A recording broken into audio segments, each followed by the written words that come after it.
Hey everyone, this is Akash, and today we have Phillip Braddy for the podcast episode, going to talk about the data analyst and statistical based job positions and how to hop from one position to another one with a better pay. So let's welcome Phillip and hear out about his thoughts about how to get better jobs in data analyst. All right. Hi, Philip. Thank you for joining the podcast with Wise Talk. You are an expert in data analyst and statistician based psychology. You have a vague experience, and you're trying to put all of your experience towards helping people to get jobs in statistical and data analytical side. So thank you for joining and being ready for helping people with your suggestions. Sure, yeah, sure, my pleasure. Yeah, so I see that you have a PhD, and you were in a academic environment for a while, and you have a Right. PhD in industrial psychology and data analyst based psychology. How are these two related? I did not see this very often. Right. Yeah, so first, industrial organizational psychology is basically the study of human behavior in the workplace. Hmm. Or I should say, it's the scientific study of human behavior in the workplace. And so, our psychology is really about creating the tools and the processes and practices that are used in human resources. So, like, developing employee selection programs, orientation, onboarding programs, development training programs, things that HR people use to bring candidates on board and to make sure that they fit into the organization. And so, in order to develop and validate those tools to be used in an organization, Hmm. you have to use statistics and psychometrics to show the validity of them, so that it passes, legal regulations. I It's see. just as one example. If you're going to develop an interview and you're going to use people's performance in the interview to select them, then technically you should show that there's a correlation between the person's score on the interview and job performance in that particular role. And so, yeah, so statistics is just a way of validating the tools that we develop for human resources. Ah, interesting. Uh, so, when you were in academia and pursuing about this research in psychology and industry organizational psychology, you must have seen a lot of job applicants going to career fairs and trying to meet people and discuss with them. I see you're also a career interview coach as well. So, do you have any suggestions? Let's say I'm a person in data analyst who just graduated without a lot of industrial experience, and I go to the Right. career fair. I have to pitch myself in like few 3 to 4 minutes to the recruiter. What can I pitch Right. about? Yeah, very good question. And I would give you the advice and your listeners the same advice that I give to people when I'm writing the resume or if I'm doing interview coaching with them. And that Mhm. is, a lot of people get caught up talking about all the analyses that they can conduct. I can do an ANOVA, a correlation, t-test, factor analysis. And so most people want to talk about the tools that they can use to solve problems. But ultimately, Mhm. what you want to do is you want to talk to the person that at the career fair, or like recruiters, hiring managers. You want to talk to them about the actual problems that you can solve. Mhm. So for example, in one of my previous roles, one of my jobs was to help the company understand customer satisfaction and how we could increase customer retention. And so in that role, I would focus, if I were interviewing for a role like that, I would not talk about the analytics per se that I could use to study employee satisfaction or retention. I would tell them what I had done. So we improved customer retention by 10% by using data driven strategies and analytics. So it's about helping employers and other people understand the results that you can produce using the analytical tools. I see. Well, in the same lines, like I said, if I'm a student who just pursued through some statistical degree but without a work experience, so Yeah. I do have some courses and some certifications, and Right. so as my fellow fellow classmates as well. So uh, it's hard to differentiate in the school level without the real experience. Do you recommend to take up any project online and showcase that? So how do we stand out? Yeah, I mean, that's a really good question. I think that's hard for people when they're first starting out, but I would Mm-hmm. definitely recommend that people seek out internships. In some cases, I'm not a big fan of doing work and not being paid, but I Uh-huh. even think it's worth to do internships whether they're paid or not. That's probably the easiest way is to try to gain experience through the internship or a summer job. Mm-hmm. I think the other way to do it is if you're in school, like as an undergraduate, you can always do an undergraduate thesis, Mm-hmm. which is just like a mini research study. And even though it's academic based and it's research based, through doing something like a thesis, you can demonstrate how you're able to apply analytics to real world, to problems. Because I found when I did my master's, for example, I've got some really good experience from the master's thesis. That's really when I felt like my career was starting to make a turn for the better. Mm-hmm. Is after completing that project because I felt like I came away with a lot of skills. So yeah, so do a thesis, do a research study with a professor, internship. Those are certainly going to differentiate you quite a bit. I see. I see. Well, again, talking about a bit more on the resume side, because you're also helping people with resumes. So there is a lot of buzz about ATS friendly resumes, and we need to put right keywords Right. for getting a resume going through the ATS system. Hmm. So most a lot of people these days put all the right keywords of the specific technical terms. Now, considering that everyone puts these technical terms, how does this ATS system work to put me ahead? So how do I reverse engineer the ATS system and make sure that create the resume according to that? Yeah, so ATS is a really big deal when it comes to resumes and finding new jobs. And there are a couple of things that you have to think about. One is formatting. There are a lot of formatting issues you want to avoid so that your resume doesn't get kicked out of the system. Two, it is about including the right keywords in your resume. And so you can go to the job ad itself and you can pull keywords from the job ad. You can stuff those keywords in there. And that's certainly something good to do and it can help you pass, get a quote unquote pass and score on ATS. But to go beyond that, you want to take those terms and the experience that you've had, and you have to weave that into a story, a compelling story in which you convey your professional brand. So it's just like a company when they're creating a product. They want to market their product in a certain way, not just using a bunch of keywords, but to create an image for the product. And that's exactly what you want to do when you're doing your resume is to brand Mhm. yourself by conveying to the employer what you can do for them. Well, talking couple more details about resume. That data, if I am applying for again, focused on data analyst and statistician based job applications, is there a limit of number of pages depending on how much experience you have? You would suggest? Right. Um, Yeah, the I guess a common myth is that everybody's resume should be one page. yeah. But I certainly think, yeah, I can give some page guidelines depending upon your level of experience.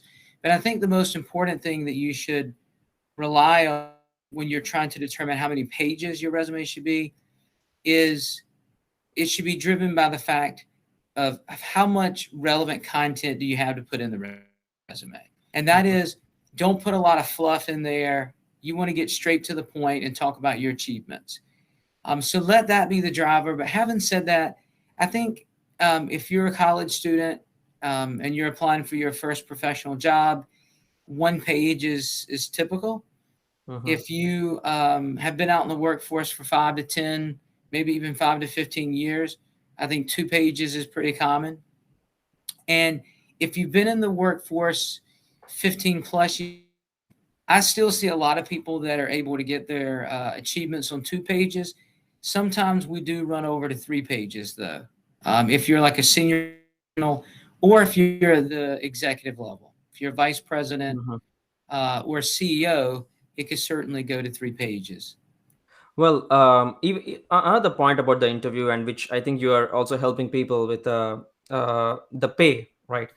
So one of the Right. questions for the just starting for the career people, like just recent graduates, the question Yeah. from the recruiters will be, "What is your expected pay?" And the just graduates most of the times respond, "Any pay is fine. I just need a job." Right. Yeah. is is that good thing to do, or do you want them to research a Yeah. number? Yeah. That is not a good response. No. So the key to doing effective salary negotiations or job offer negotiations is to do your research beforehand. Uh-huh. Because you're right.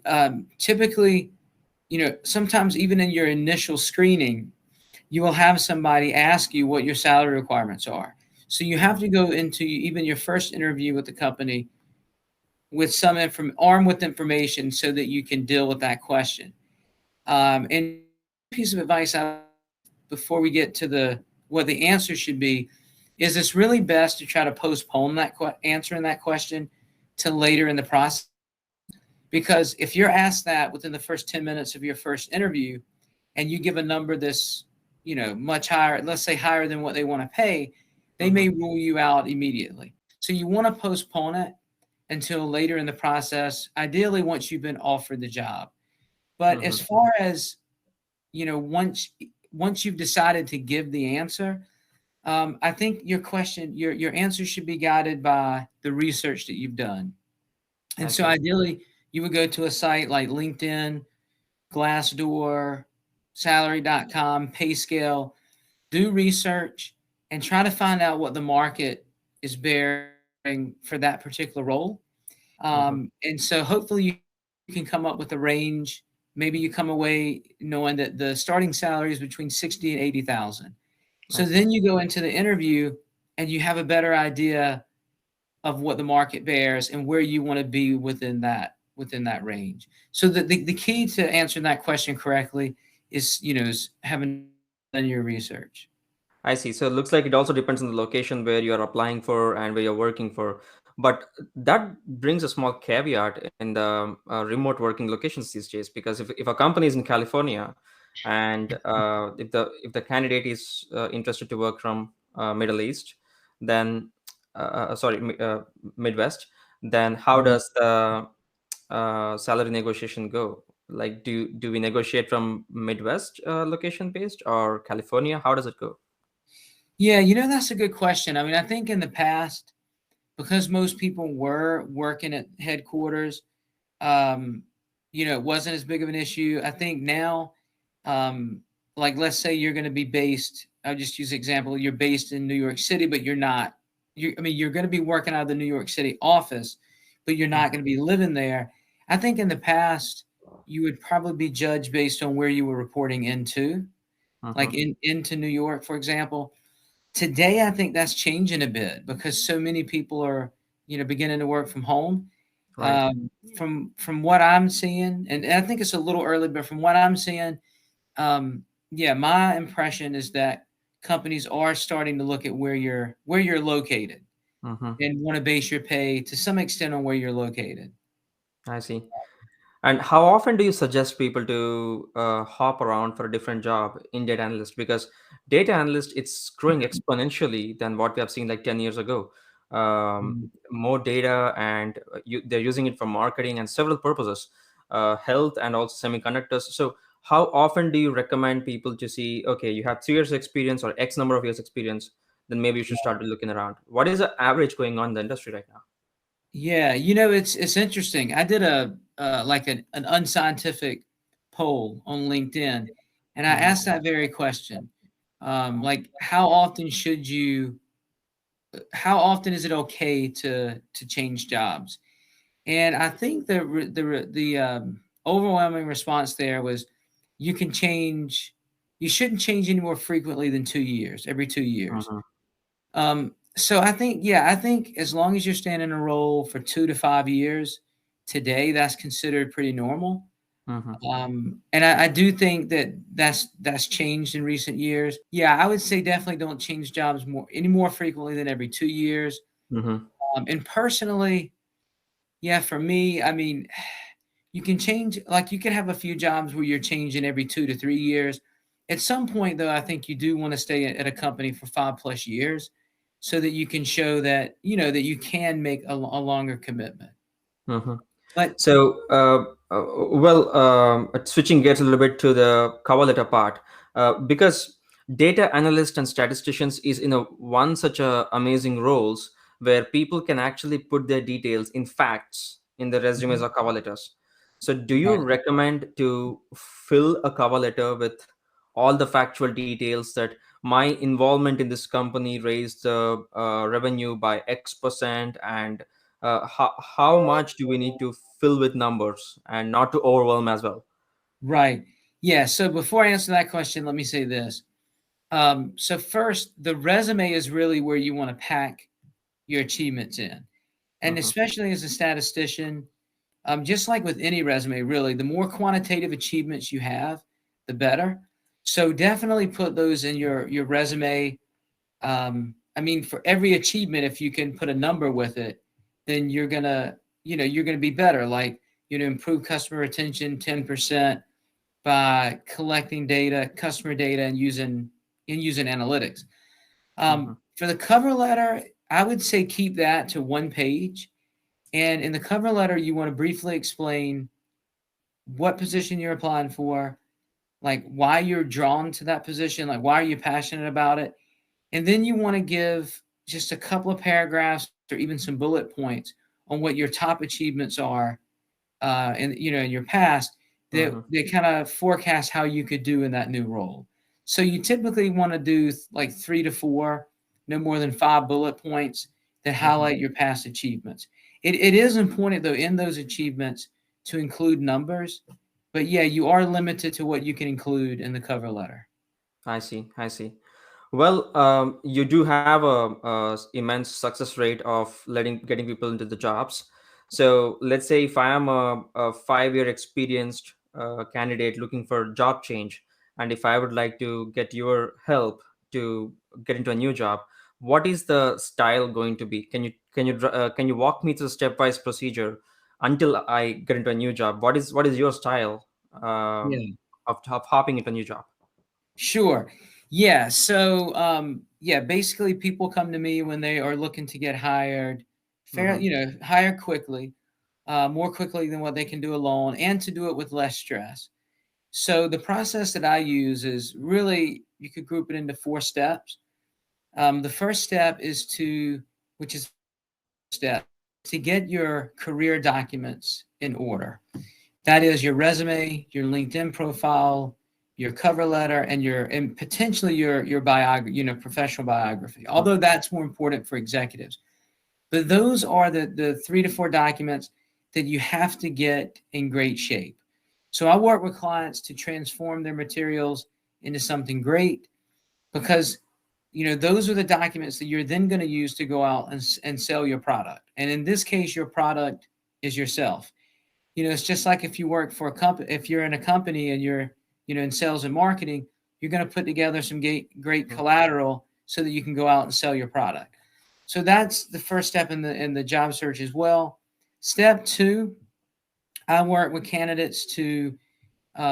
candidates to formulate and then execute a job search strategy.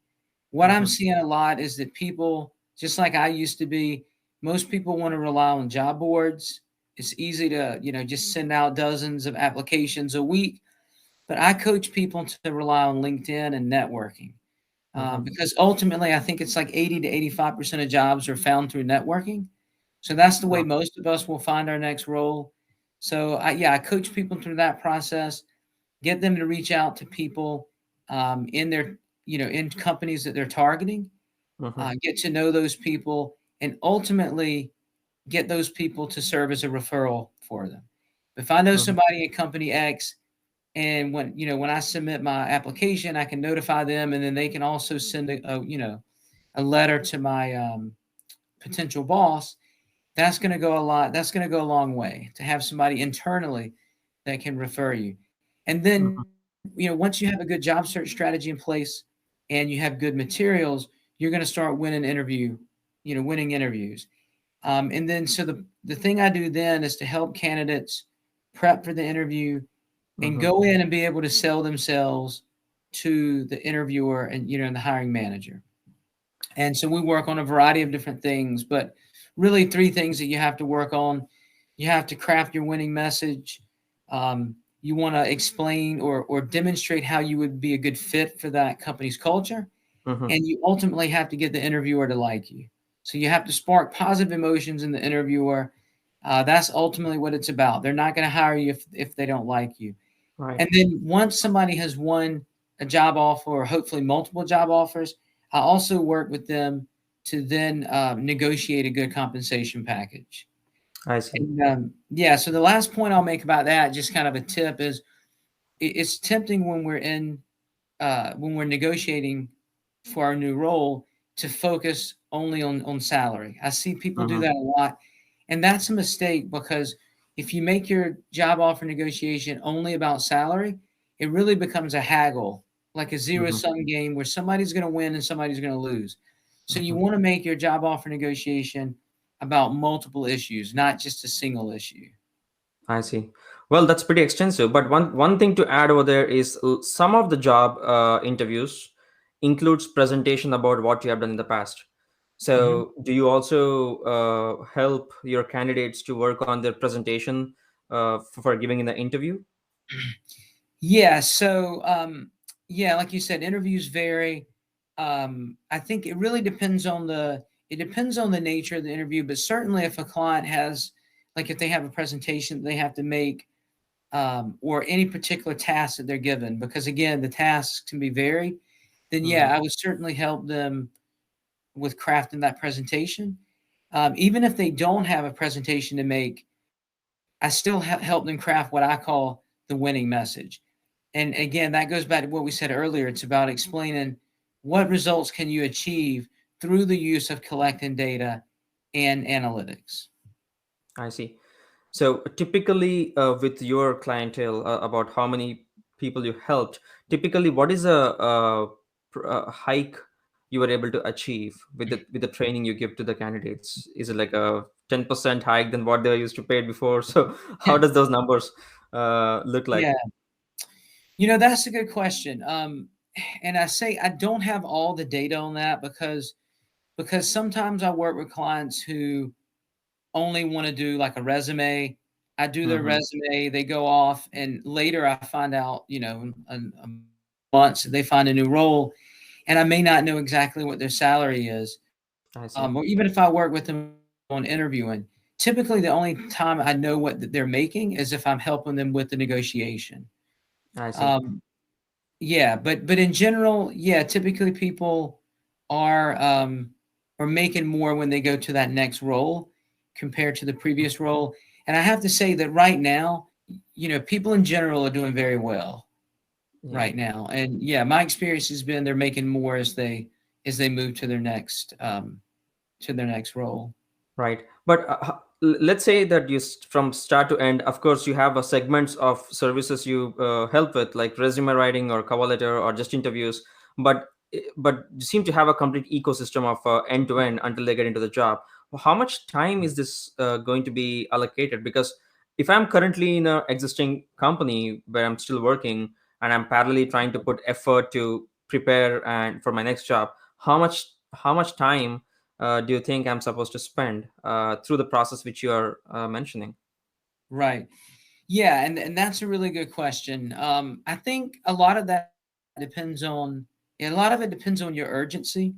Hmm. And I know you didn't use this example, but if you're unemployed, then your job 50 hours a week is to look for another role.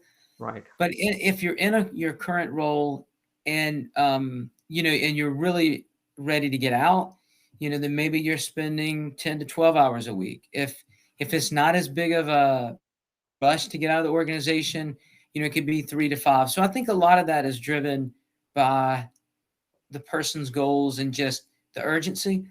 Mm-hmm. Working with somebody like myself, of course, it does make the job candidate's job a lot easier, because when I'm working with the candidate, I interview them and get the information I need, but then I'm writing the resume and LinkedIn and cover letter. Mm-hmm. So that's a pretty easy thing for them to in search. That's probably where most of their work is done. Mm-hmm. And then I think, if you're not too eager to get out of your role, maybe 3 to 5 hours a week, you could probably do a pretty good job search. And then also with the interviewing, once we start working on interviewing, you could also spend a couple of hours a week preparing for upcoming interviews as well. So I guess, it's difficult to give an exact answer because Yeah. it varies so much from client to client. Right. Right. Mm. But yeah, it should be driven by your own urgency and Mm-hmm. yeah, just your own particular situation. I see, I see. But that's pretty great. I think spending few hours a week and in probably few months you'll be in a bigger company with a better pay and better position. Right. Definitely sounds more worthwhile than uh, what it usually takes applying for hundreds of jobs a week and not getting enough responses. So Right. that's a great style. So before we close this, if there are somebody watching in this video right now for data analyst positions or statistical positions, and what is your key suggestion for them to get started? To get started in the job search. Uh-huh. Uh-huh. Yeah, I think, so the first step is really about, get your resume, your LinkedIn profile updated, and getting that optimized. And so Uh-huh. creating a resume that's going to be tailored to each job that you apply to, and then also trying to get your LinkedIn profile optimized, not only to reinforce your brand and the information you have in your resume, but also using some of the keyword stuff and we talked about earlier, you can Uh-huh. optimize it so recruiters are more likely to reach out to you. But I think that has to be the foundational step, and then everything kind of goes. I see. I see. Great. So one last thing, Philip, if there are people watching this video right now and that they want your service and help for getting a job, so what is the best way to reach you? And how much time do you take to respond back about, hey, I can get your resume in X number of days? So what is the Right. best way to reach you? Yeah. So a couple of ways. Probably the easiest would be through my email address. It's Philip at careeradvisorllc.com. Mm-hmm. That's Philip with two L's. So Phillip, Philip at careeradvisorsllc.com. You can also go to my website, which is www.careeradvisorllc.com. Mm-hmm. And on my website, there's a form where you can submit requests, or if you know which service you want to purchase, you can submit through the form. But probably the email would be the easiest. I see. And then also, I'll give out my phone number as well. So if you'd rather talk to me, you can call my number. It's 252-904-9191. All right, everyone. I hope the video was helpful to you, and all the suggestions provided by Philip is going to be very useful for your job applications. So, overall, the key parts which Philip mentioned is to create your resume according to the specific position. Make sure you have enough factual details based on your data analyst experience and not overwhelmed with too many numbers as well. And also, some of the suggestions about salary negotiations should be very helpful to you in your job interviews. So go ahead and reach out to Philip for more help. And if you are writing great resumes and cover letters to start with, go ahead and use wisedog.net and get started with your career profiles. Thank you very much, and please hit the subscribe button.